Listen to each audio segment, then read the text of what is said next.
G'day everyone, I'm Smokescreen and welcome back to another video, and here we go with the final round of the FIA Manufacturers Series, the official season 1, so the first stage. Here we go, so we're at Sardinia Road Track A in Group 3, and you can see we've jumped straight into the start of the race, and that's because I did 2 slots, and this first slot was really nothing to write home about, so I'm just going to put it at the start very quickly, very much because the second slot is your feature race. So here we go, we've qualified in 9th in this split, I think it's 3rd or 4th split, but essentially we're just going to be looking to move forward. But straight off the start, I've got this Lamborghini Huracan right behind me, and he's going to be contending for this 9th position that I've put myself in, and straight off the bat he's gone down the inside. Having a lick of slipstream off the start of the race has just helped that Lamborghini get up to speed, and he's able to get past me immediately off the start of the race. And as we're heading up into turn 9 of this track, I think I re-send one up the inside, reclaiming my position. Do I manage to get it stopped on the apex? I do beautifully, but on the exit he's got the momentum from round the outside. We run side by side through turn 10, but he's going to have to concede this position coming up to the high speed right-left chicane.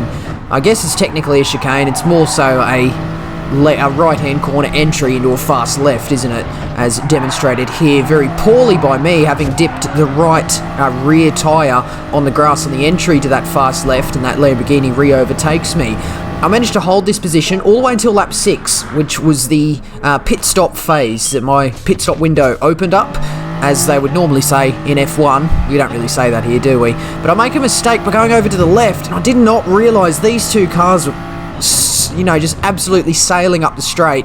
I tried to move to the left to try and sort of defend this position off the Subaru, but instead I did not realise there were 2 cars coming down the main straight, so that's a little bit of a poor judgment from my behalf, obviously not checking whether there were cars actually coming on the exit of the pits, but it's all good, everybody gets through, no big crashes or penalties, but this Subaru does end up holding that position up the inside of turn 4. A couple of people in the pits as we go through the next tour of the main straight here at Sardinia Road Track. Someone coming out of the pits here, and this Subaru has got very poor top end speed, so it gives us a little opportunity at turn 1, but I'm not quite close enough for that, am I? So I have to concede this position again. A few more people into the pits on the following tour, the end of lap 8.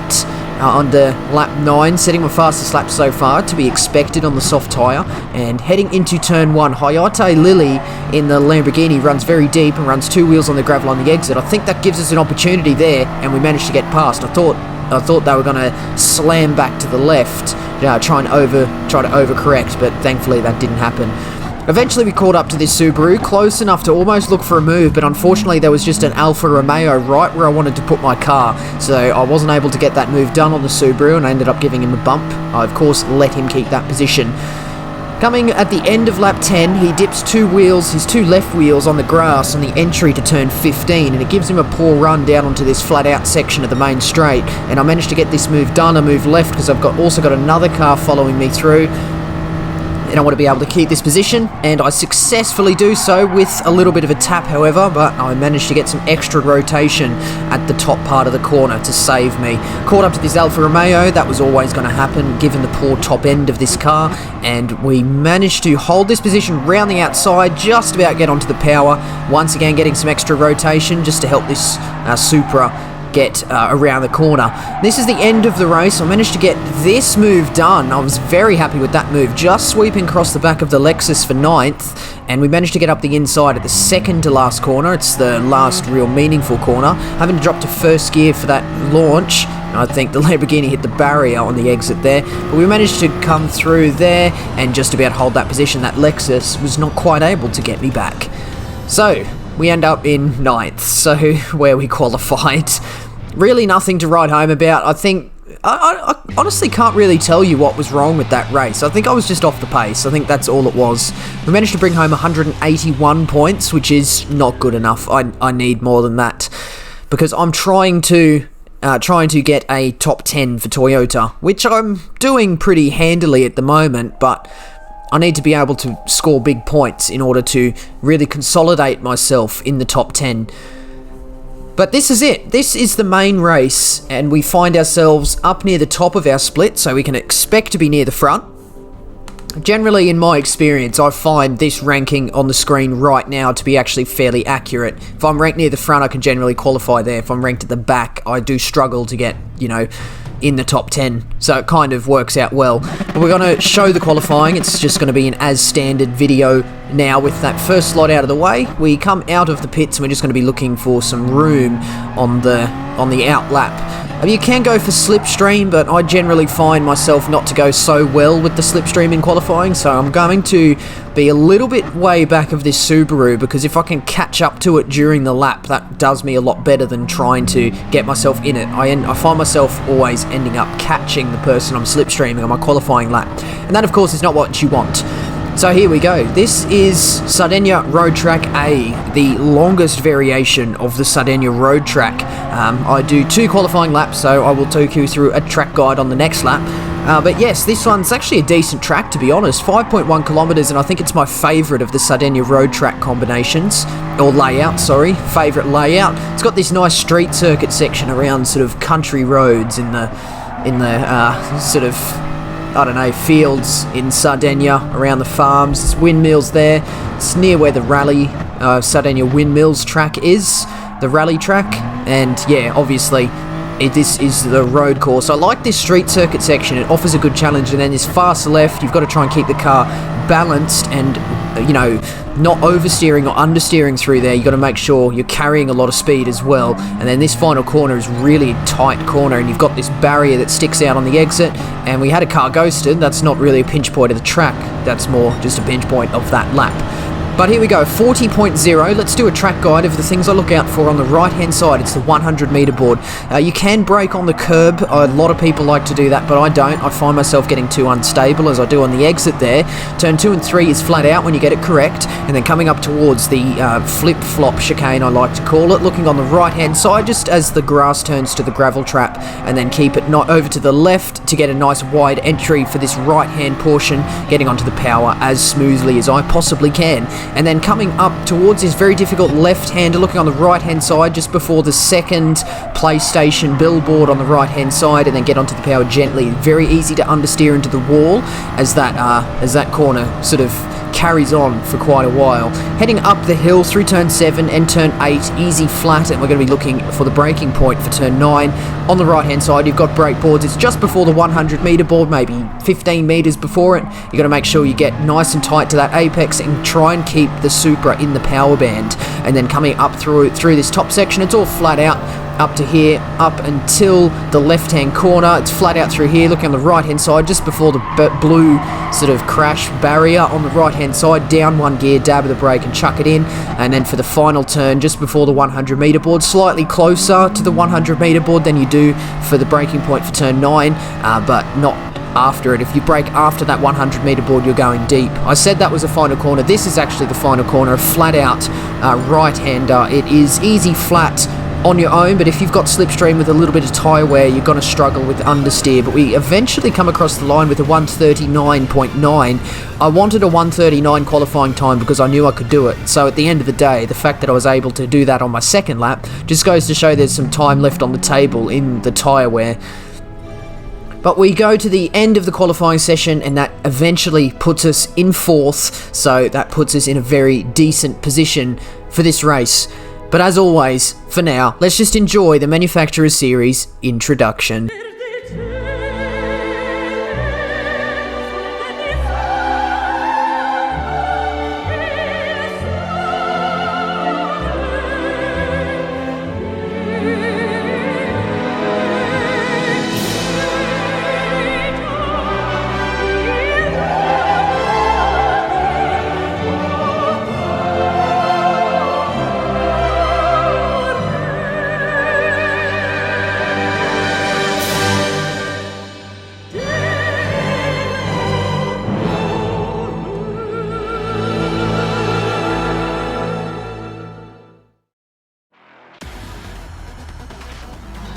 Lovely as always, and we meet ourselves on the grid. Have a look at the group of cars on the main straight there. A very lovely view of all the different manufacturers you have in Manufacturers Series.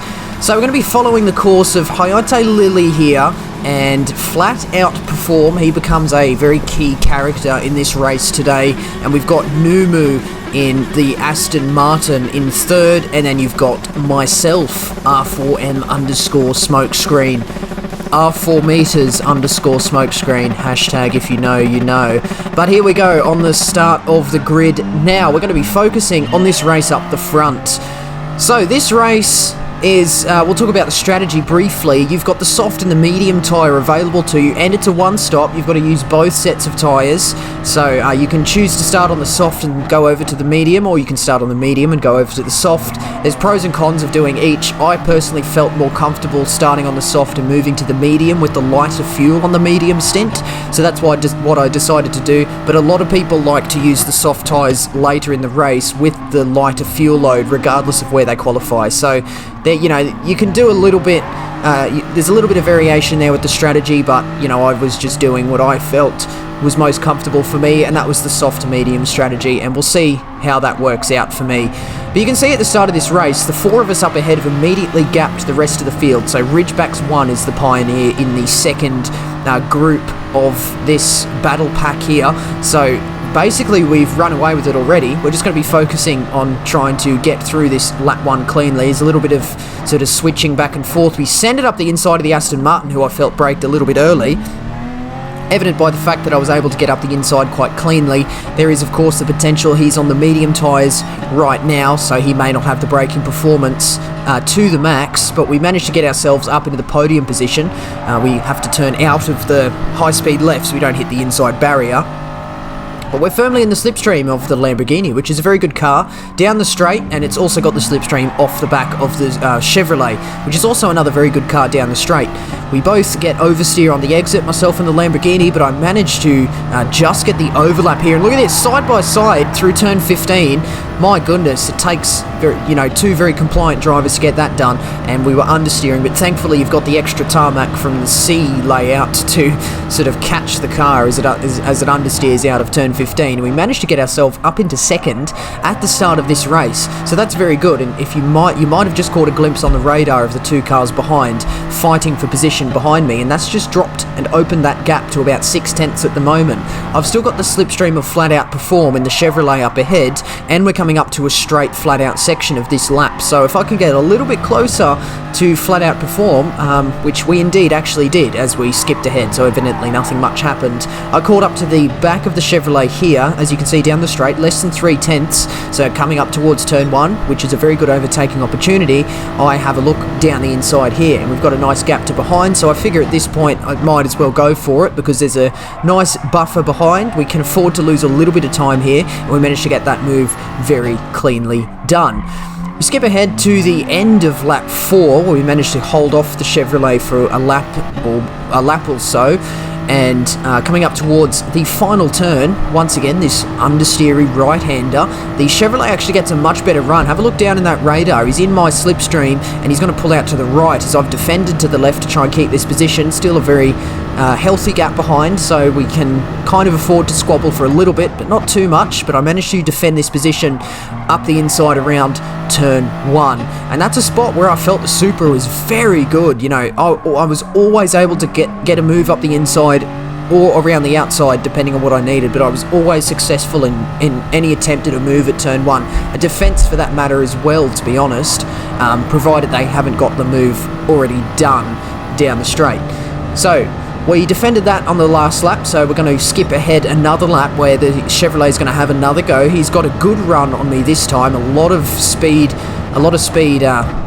difference there. I was trying to think of the word, and we just about managed to defend that up the inside. So once again, the Supra just having enough straight line pull there in order to try and defend that position. We're going to skip ahead to the end of the lap again, where we've actually made a slight mistake going a little bit deep at the second to last corner, and that's just going to put that Chevrolet a little bit closer. However, he does get a poor exit.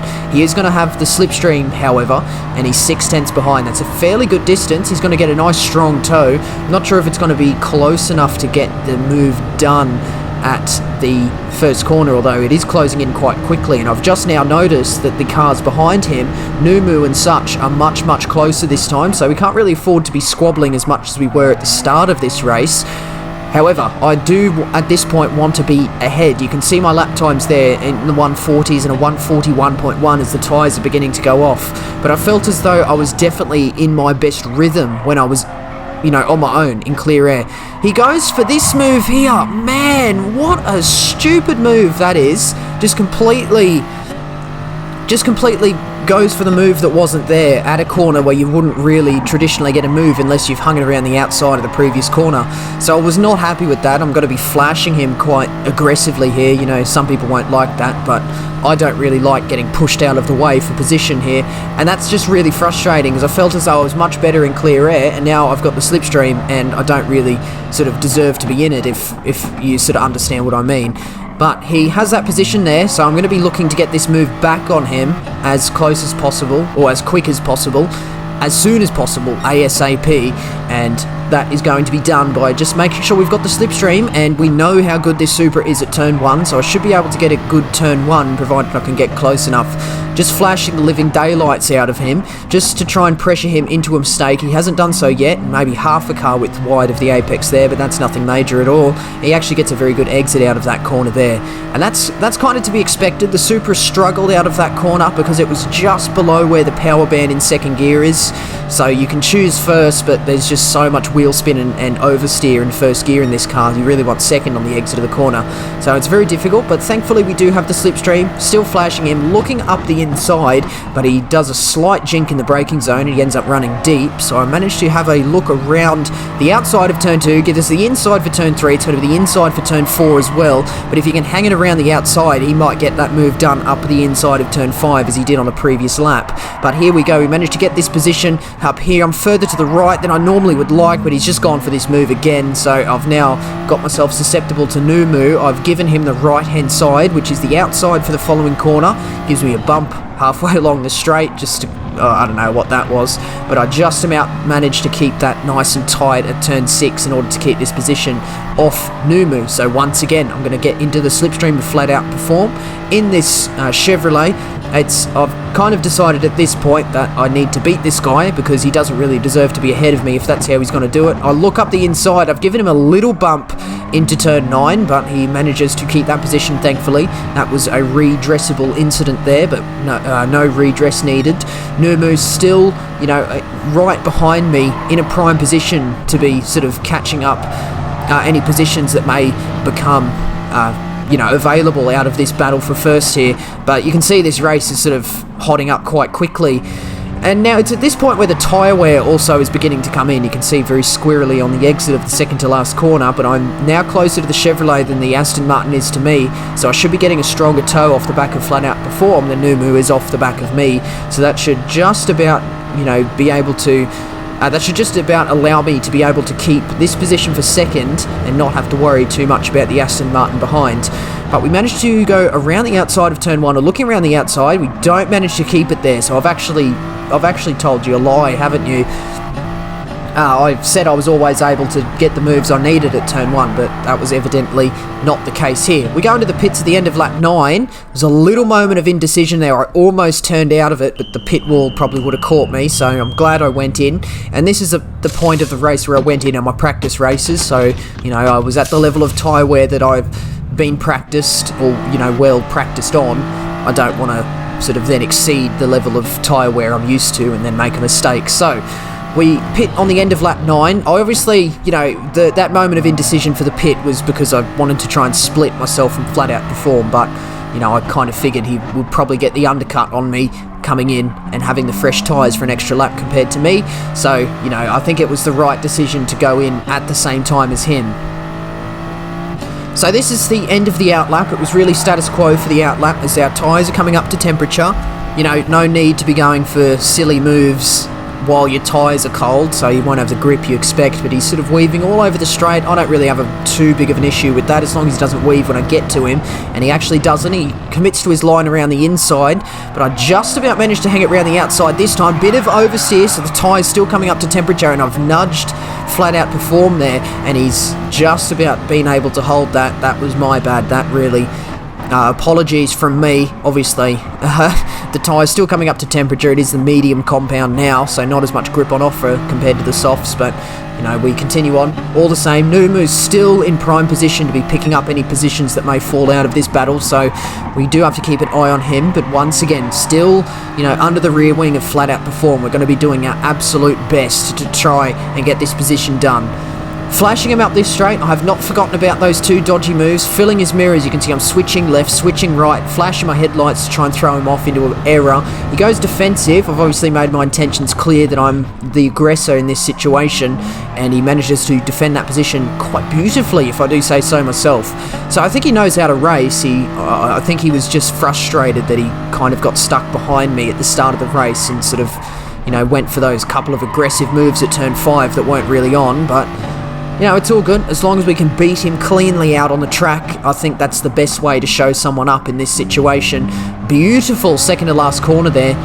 Just 1 ounce of oversteer, you know, 1 kick, which only required one attempt at some opposite lock to correct it. So lovely second to last corner. It gives us a good slingshot down this straight. We've got the slipstream of the Chevrolet. I'm looking to the left, but he just about blocks it off. I only had about half a car width there, so I don't think I was going to get that done.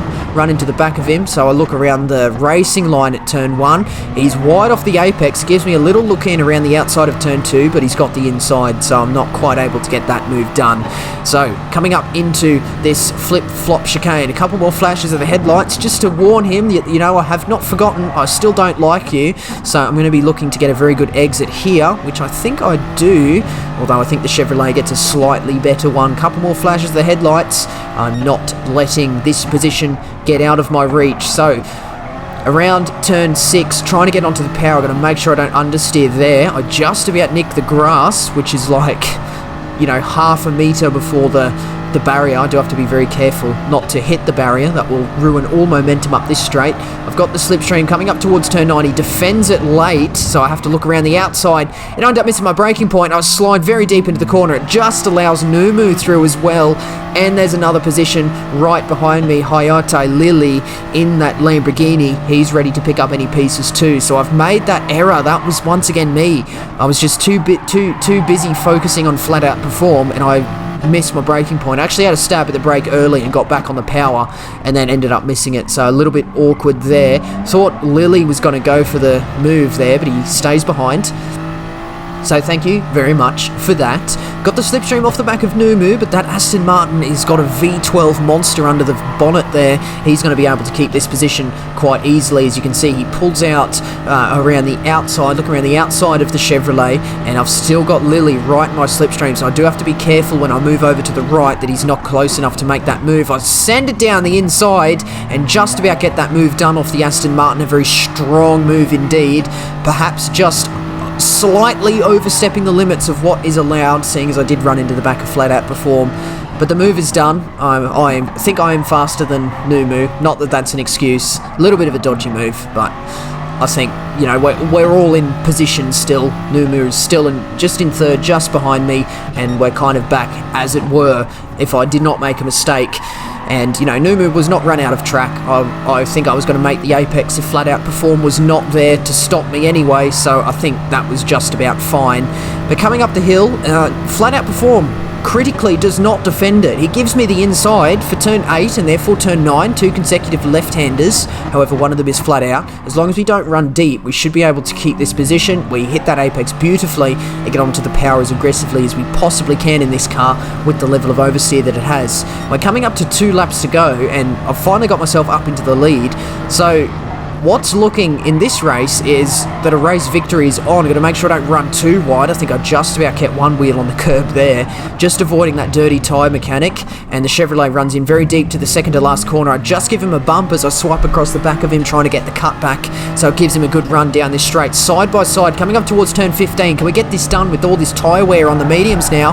Side by side, using that extra runoff from the C layout, and we just about managed to keep the outside for turn 15, and which is therefore the inside for turn 1. So running down the straight, the Supra just about has the legs on the Chevrolet down the straight without any slipstream effects involved. Give him the curb to brake on, which just about hampers his braking ability, and he just turns in on me a little bit, but that's all good. I managed to keep that position. I was well and truly on that apex. There was no way that Chevrolet was getting past there. I'm wary of this move he likes to do at turn 5 now. I'm very far over to the right, really tightening up that right-hander of turn 5, and he's just about almost dropped out of the slipstream already. He's really falling into the clutches of Lily behind, so if those two can fight for that second position and, you know, break that time gap to me, that would be, you know, very awesome for my race, and that gap is indeed opening up on the exit of turn 6. It's almost going to be out of slipstream range. It's just about on the edge. 7.2 tenths he got to behind me, with the slipstream range being 7.5 tenths, so like 0.03 of a second away from slipstream. They both run very deep. You might have just seen them duck into the radar under the braking for turn 9, and that gap has opened up to a second at this point, so as long as I don't make any more mistakes, this should be a fairly clean-cut victory here. Setting some 141s on my medium tyres. I was setting 140s on my medium stint in a practice race. But unfortunately, I run a little bit deep into this second to last corner, and look, half out on the grass. It's so easy to do that. I was obviously just too focused on not making a mistake there, and unfortunately that just caused me to brake too late. And so now I've got Flat Out Perform back in my slipstream. He's got a very good run on me too. 4 tenths is the gap down this main straight coming onto the final lap.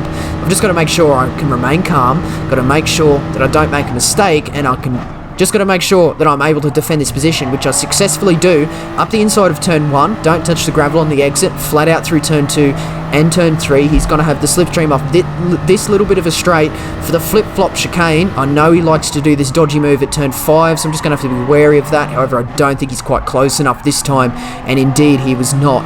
I think he's maybe taking a bit of a smarter outlook at things at the moment, and perhaps thinking he can get me up the following straight. Up into turn 9, a heavy braking zone into a sharp corner following a large straight is just the absolute perfect recipe for an excellent overtaking opportunity. So I'm going to try and take some unorthodox lines, going very wide on the exit of turn 7 there, and then coming up towards turn 8, I'm going to be keeping it tight over to the left. Actually, I've told you another lie. I thought he was going to go for it, but he actually didn't go for it that time. I perhaps broke a little bit late trying to defend that position, but he is still successfully behind me. So coming up through this top section, my heart was in my mouth trying to just keep myself composed during this race. Got to make sure I don't mess up this fast left. I do slightly, but Flat Out Perform does as well. I brake just after the 100 meter board in this particular case, but without the fuel, with the fuel load very light, I was able to stop the car. And it's now come down to this. He's out of the slipstream. He's obviously going to try and get a good run out of this last corner to try and get me up here. And he's got my slipstream up to the line. It's going to be a drag race up to the line between the Toyota and the Chevrolet for the lead. Boom! 1/100th of a second, or 0.015 of a second between myself and Flat Out Perform. Actually, 0.014 was the final official gap to myself. It's going to be a victory. How good. That was really needed, that. Right at the end of the Season 1, the Stage 1, Stage 1 of the official FIA Manufacturers Series for 2021, and I managed to bring home a fastest lap and a clean race as well. Just missing that pole position star, but I did qualify in 4th. The fact that I was managed to keep myself composed for a 271 point result, which is my personal best in any FIA race whatsoever, I think that was, a very well done video, and I don't mean to pat myself on the back too much, but I definitely do think that was a very well earned victory, and a long time coming. It's been a long time since my last victory. When was my last victory? I think it was that Group 1 race at Blue Moon Bay Speedway Infield B, where I managed to come first from the leader, having disconnected from that race. But anyway, I managed to get this race done on pure pace and racecraft, which I'm very happy about, and that's put me in a very good position. I think I did get the top 10 for Toyota. I'll probably display the results right here for you, which is lovely, isn't it? But there we go. I'm so glad I was able to round off that season on a high, and I'm so glad I was able to bring you this video to showcase it. But that's going to finish up this one today, so do hit the like button if you enjoyed, and do subscribe if you'd like to see more videos from me. Do leave a comment as well. Questions, comments, and constructive criticism, as always, very much appreciated. But that's going to be the end of this one today, and that means that is it from me. So once again, I do thank you very much for watching. See you later.